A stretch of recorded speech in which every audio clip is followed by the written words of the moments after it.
And we're back to learning Inkscape, and this time I'm going to show you how to use the inbuilt Lorem Ipsum generator. Under extensions and text you will find this Lorem Ipsum menu.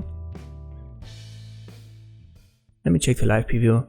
Under help you get a little bit of explanation,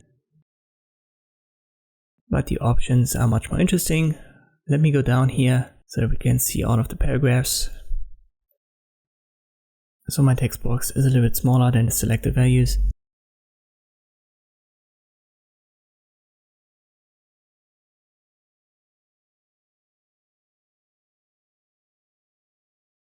When you've got what you want, just click on apply, and afterwards you can resize that holding control, and you can treat it like a regular text object.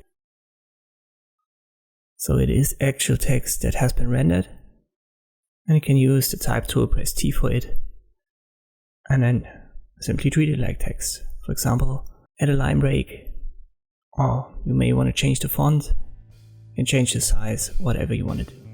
And this is how you can use the inbuilt Lorem Ipsum generator in Inkscape. Thanks for watching, and I'll see you next time.